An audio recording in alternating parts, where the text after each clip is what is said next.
My parents spent $60,000 on my sister's wedding and didn't even invite me.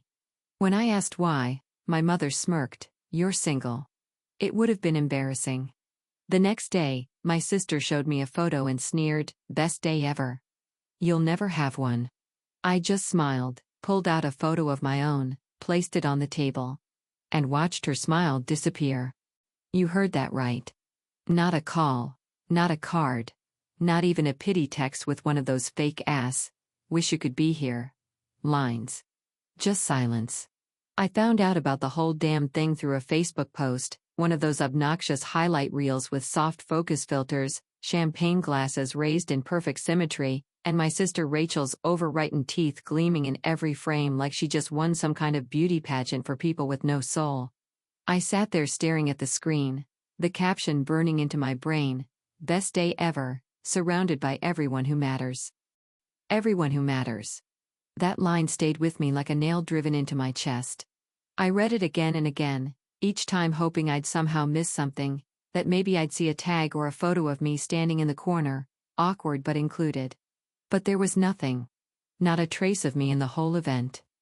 Not a single goddamn pixel. And the worst part? I wasn't even surprised.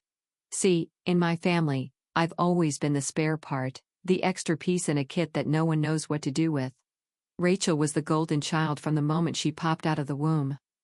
Blonde curls, dimples, high-pitched giggle that made people melt. I, on the other hand, came out quiet, thoughtful, observant. I didn't throw tantrums or chase attention. I didn't need to be the center of every room. And for that, I was labeled the difficult one. Isn't that funny? Being calm made me difficult, but Rachel's high-maintenance drama was somehow lovable. Growing up, the difference was never subtle. Rachel got piano lessons, dance classes, expensive summer camps. I got told to be grateful for hand-me-downs and silence. When she wanted a car for her 16th birthday, she got a brand new convertible with a red bow on top. When I turned 16, I got a used bike with 2 flat tires and a sarcastic happy birthday card that had clearly been recycled from the junk drawer. By the time we hit our 20s, the divide was a canyon. Rachel stayed close to home, kept up the performance, weekly brunches with mom, shopping trips with dad, constant social media uploads showing off the perfect life they built around her. I moved 2 states away, started my own art studio, poured my energy into something that felt like mine. I wasn't rich, but I was independent. I wasn't married, but I was free. And somehow, that freedom made me unworthy in their eyes. They never said it outright, of course. They never had to. It was in their tone when they asked if I was still doing that art thing. It was in the way they introduced me to people. "This is Claire. She's very creative." Like I was a stray dog, they were reluctantly claiming, but I swallowed it. I swallowed every goddamn bite of it for years, hoping that maybe, just maybe, they'd see me for who I really was. Hoping that one day I'd stop feeling like a ghost at my own family's table. That hope died the day I saw that wedding post. I sat in my apartment for hours that night, scrolling through photo after photo, watching my family pretend I didn't exist. I saw my mother beaming in a sequin dress she probably spent a fortune on. I saw my father giving a toast, holding Rachel's hand like she was the crown jewel of his life. I saw old family friends, childhood neighbors, distant cousins I hadn't heard from in years. Everyone was there. Everyone except me. The next day, I did something I hadn't done in a long time. I called my mother. She picked up on the 3rd ring, her voice as cheerful and hollow as ever.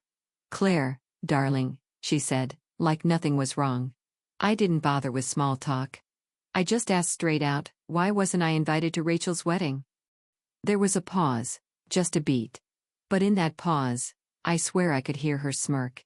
"Oh, Claire," she said, her tone slipping into something colder, sharper. "You're single." It would have been embarrassing. Just like that. No apology. No hesitation. Like, it was a perfectly logical answer. Like, my existence was a goddamn stain on the wedding photos. I didn't even respond. What could I say to something like that? I just stared at the phone, feeling something snap inside me. Not loudly, not dramatically, just a quiet shift. like a final piece falling into place. I'd spent years trying to earn a seat at their table, trying to make them see me. But in that moment, I finally understood something I should have known all along. You can't force people to love you the way you deserve, and you sure as hell can't beg for respect from people who get off on making you feel small. I ended the call without another word. Not a goodbye, not a scream, not a tear, just silence. The same silence they'd always given me. But this time, it wasn't weakness. This time, it was the beginning of something else. Something stronger, something colder. And as I stood in my kitchen, staring at that last wedding photo still open on my phone, I made myself a promise. I wasn't going to yell. I wasn't going to fight. I was going to let them keep their perfect little fantasy world just long enough for it to fall apart in their hands. They thought I was invisible. They were about to find out how wrong they were. It was the very next morning when she came strutting through my front door like she owned the goddamn place, her heels clicking across the hardwood floor with the kind of confidence that only comes from being completely blind to your own cruelty. Rachel didn't even knock, just waltzed in like she was doing me some grand favor by gracing me with her presence, as if this was just another chance for her to flaunt her perfect little life in my face. I was in the kitchen, sipping coffee, still processing the slap-to-the-face phone call from our mother the night before when I heard her voice cutting through the air like a blade. "Claire," she sings-onged like a woman drunk on her own smugness. "Thought I'd come by and show you a little something. Thought you might appreciate it since you missed out on the best day of my life." I didn't move from where I stood. I just looked up slowly, taking in the sight of her flawless makeup already smudged from the drive, hair too perfectly curled to be real, eyes glinting with the kind of artificial glee that only people like her know how to weaponize. She was holding a glossy envelope in one hand, and before I could even ask what she wanted, she pulled out a large photo print and shoved it directly into my face like it was some kind of holy relic. It was her and her new husband, some finance bro with the personality of dry toast, posing in front of an ivy-covered wall, both of them laughing like they'd never known a single ounce of discomfort in their lives. Her dress sparkled like a chandelier under perfect lighting, her hand placed just so on his chest like she was trying to sell a goddamn lifestyle brand rather than commemorate a marriage. Her voice cut through again, sharp and smug. "Best day ever," she said, that same line from the caption, only now it felt more venomous. "You'll never have one." She smiled then wide, white, practiced. That smile wasn't joy. That was the smile of a woman who'd been waiting years to twist the knife in just the right spot. That was the smile of a sister who believed with every ounce of her hollow little heart that she'd won something and that I'd lost. She was gloating, not celebrating. It wasn't enough for her to have her big wedding. She needed to rub it in to remind me that in her eyes, I was still the outsider looking in through the window. I didn't flinch. I didn't scream. I didn't tell her to get the hell out, though every part of me wanted to. I just stared at the photo for a long, slow moment, then looked up at her and said nothing. And I think that unsettled her more than anything else could have. Because when you're used to people reacting, begging, arguing, defending themselves, silence becomes a threat. Then, slowly, I reached into my purse and pulled out a small cream envelope. I didn't rush. I didn't make a show of it. I just slid it across the kitchen table and tapped it once with my finger. She looked at it like it was some kind of joke, like she wasn't sure whether to laugh or roll her eyes. And I just said, calm as anything? "You sure about that?" Rachel hesitated. She glanced at me, then down at the envelope, then back at me again, like she couldn't decide whether this was some sad attempt at competition or something more. Finally, she opened it. She pulled out the photo, just one, and stared. Her face changed before my eyes. The smirk vanished first, slipping off her lips like it had never belonged there in the first place. Then her eyebrows pulled in slightly, confused at first, then startled, then finally furious. Her hands trembled just a little, enough for me to notice, but not so much that she'd admit it. And that silence, God, that silence was sweeter than anything she could have said. Her mouth opened like she wanted to speak, to ask something, to demand an explanation, but I didn't give her the chance. I just took another sip of coffee, slow and deliberate, like I had all the time in the world and none of it belonged to her. Then I stood up, took the photo from her hand, slid it back into the envelope, and placed it neatly on the table. I walked toward the door, opened it, and held it wide. "Enjoy your honeymoon," I said without looking back. I didn't slam the door when she left. I didn't need to. The sound of her heels clicking away, faster this time, did all the talking for me. For 6 long months, I kept a secret so close to my chest that not even my closest friends could have guessed what was really going on behind my carefully measured silences and vague smiles.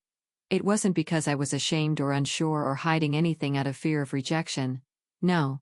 It was because what I was protecting wasn't just personal. It was strategic.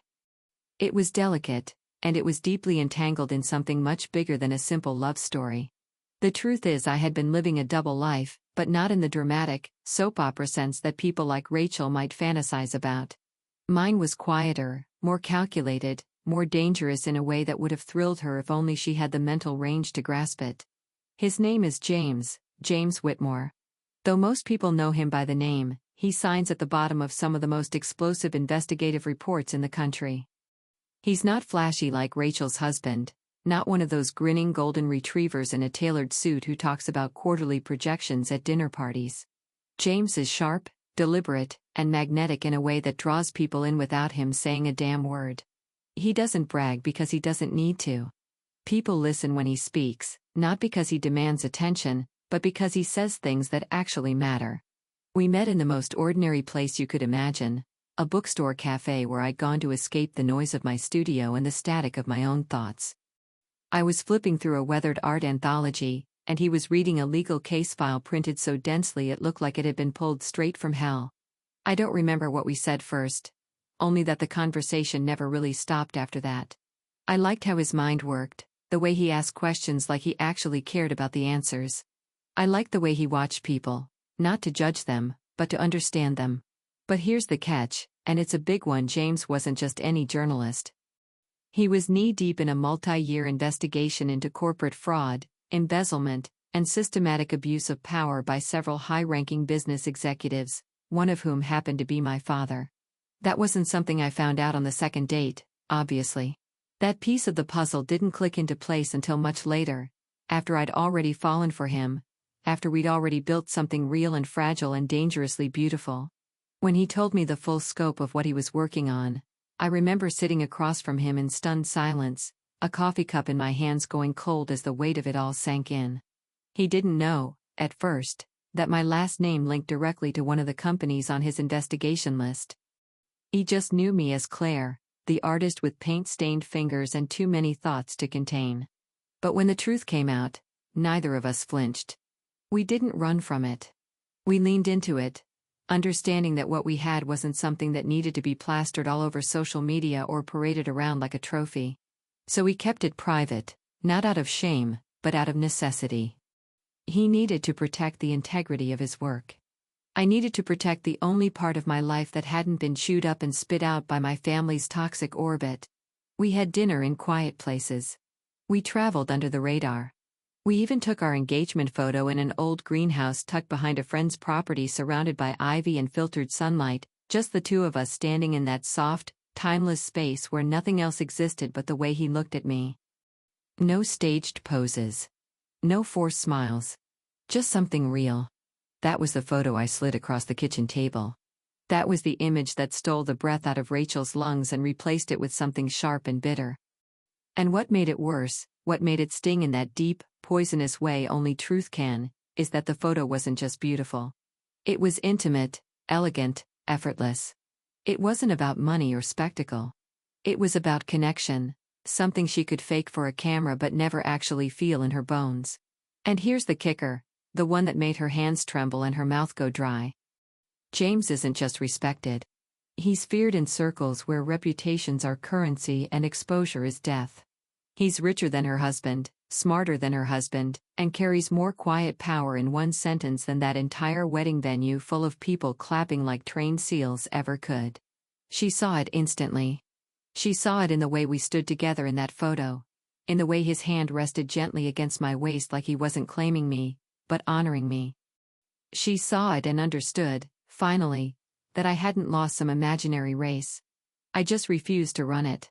I hadn't shown her the photo to prove anything, not really. I'd shown it because it was time to shift the weight, to tip the balance of power that had always tilted in her favor. I hadn't wanted to upstage anyone, but now after everything, I was done shrinking to fit into spaces that were never built for me. Let them whisper. Let them speculate. Let them drown in their own petty comparisons. Because the truth was right there on the table, framed in light and ivy and silence, and it spoke louder than anything I could have said.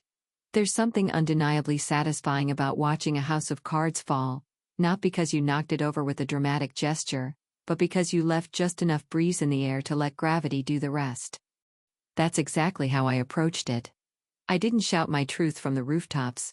I didn't parade James through town with a banner and a bullhorn announcing our engagement. I didn't need to. I knew that the truth, when crafted with precision and released in just the right way, would do far more damage than any screaming match ever could. It started small, almost imperceptibly, like a slow drip from a leaky faucet that no one bothers fixing until the floor's already soaked. A carefully timed photo posted by a friend, nothing overt, just me and James standing side by side at a charity event, his hand resting casually at the small of my back. No hashtags, no captions drawing attention. Just a moment, captured and shared. But it didn't take long for the ripples to start. Within days, the questions began circulating through the very same social circles that once treated me like a footnote. Rachel's friends, those same Botox-polished women who wouldn't give me the time of day 5 months ago, suddenly started whispering at their brunch tables, their wine-soaked voices edged with curiosity and just a hint of envy. "Did you see Claire's fiancé? He's a catch. Isn't he the guy from that article in the Times? He's way more successful than Todd, don't you think?" I didn't have to hear these conversations to know they were happening. They reached me through the grapevine, friends of friends, mutual acquaintances, a cousin's girlfriend who ran into my mother at church and couldn't help but mention how radiant I looked in that photo with James. The same cousin who later asked casually but pointedly why Claire hadn't been at the wedding anyway. The seed had been planted, and now the roots were spreading deep through the foundation my family had built on appearances and hierarchy. My mother, of course, heard the whispers too, only she didn't know what to do with them. For someone who'd spent her life polishing her image like a goddamn trophy, it must have been agonizing to feel it slipping from her fingers. She started calling me more frequently, leaving stiff, overly polite voicemails with questions she pretended were casual. "Just wondering how things are going, sweetheart. We haven't heard from you in a while." Translation: Who the hell is this man you're with, and why is everyone talking about him like he's royalty? I didn't respond. Not once. Not a single returned call, not a single breadcrumb. I let the silence speak for me. And in that silence, their curiosity turned to anxiety, their pride to panic. It wasn't just about me anymore. It was about what they didn't know, and more importantly, what everyone else seemed to know before they did. Meanwhile, James' expose was picking up momentum, the kind of momentum you can't stop once it starts rolling downhill. His article series was being picked up by national outlets, dissected on podcasts, quoted in business journals. And slowly, inevitably, the names involved began to surface one by one, like rotten fruit falling from a tree. And then came the moment I'd been waiting for, the first mention of my father's name. It wasn't a full exposure, not yet. Just a subtle reference tucked within a paragraph, a mention of senior leadership figures in affiliated firms paired with a timeline that mirrored his tenure at one of the shell companies under scrutiny. But it was enough to send shivers through anyone who knew how to read between the lines. Rachel, in particular, began to unravel. Her carefully curated life, which had always been built on the assumption that we'd all continue playing our designated roles, started showing cracks. Her husband, Todd, began asking questions she didn't have answers to. Friends she used to impress started pulling away, shifting their attention to the person she'd spent years dismissing as a failure. It wasn't loud. It wasn't dramatic, but it was relentless. She tried to fight it, of course. She started posting more aggressively on social media, photos from the wedding, smiling selfies with Todd, inspirational quotes layered over filtered images of sunsets and wine glasses. But desperation has a smell, and people noticed. She was spiraling, grasping at relevance while the center of gravity in our family dynamic shifted quietly beneath her feet. My father, for his part, began retreating from public appearances. The man who used to strut through business conferences like he owned the air in the room was suddenly canceling meetings, turning down speaking engagements, and issuing vague press statements about business restructuring. He must have known what was coming. He must have felt the walls inching closer, the air growing thinner. But through it all, I said nothing. I didn't gloat. I didn't taunt them with my victories. I just let them sit with the same silence they once used to punish me, now echoing around them like a curse they brought on themselves. And the beauty of it all, the cold satisfaction pulsing beneath my calm exterior, was knowing that this wasn't even the climax. This was still just the calm before the storm, because I hadn't even shown my full hand yet. There are certain moments in life that feel like a slow-motion detonation, where the silence after the blast echoes louder than the explosion itself, and this was one of those moments, a quiet devastation that began not with fire or fury, but with ink on paper and the unrelenting weight of undeniable truth. James Expose finally dropped on a cool Monday morning, the kind of morning where everything feels strangely still, like the world knows something is about to shift but hasn't yet figured out how to brace for it. I was sitting at the window of my studio when I saw the first headline crawl across the newsfeed, stark and bold, screaming in clean font what I had known for months was coming: systemic corruption, financial manipulation, bribery buried beneath layers of shell corporations, and cover-ups so intricate they practically danced off the page. The names were printed in black and white, and there among them, like a bruise you can't unsee, was my father's. No more hints, no more subtle references, no more polite language wrapped around criminal behavior. His name appeared twice on the front page and 3 more times inside the article, each mentioned linked to dollar amounts, insider testimonies, and a detailed timeline of unethical decisions that had long been whispered about behind closed doors but never before brought into the blinding glare of public scrutiny. The man my family had so proudly propped up as a pillar of community success, as a moral compass for friends and colleagues, was now exposed for exactly what he was: just another greedy bastard in a tailored suit, hiding behind handshakes and boardroom charm. And still, I didn't pick up the phone. I didn't send a message or leave a comment or even make a single social media post. I didn't need to. The truth had its own voice now, and it was louder than anything I could have said. My silence, in contrast, had become a kind of thunder. It didn't take long for the ripple effect to reach my family. By midday, Rachel had already scrubbed her Instagram clean of any mention of our father's name, replacing posts with vague affirmations and passive-aggressive quotes about resilience and overcoming obstacles, though I doubt she even understood what half of them meant. My mother, ever the loyal image keeper, went dark altogether. No calls, no texts, not even a meaningless apology. She was busy doing what she did best, pretending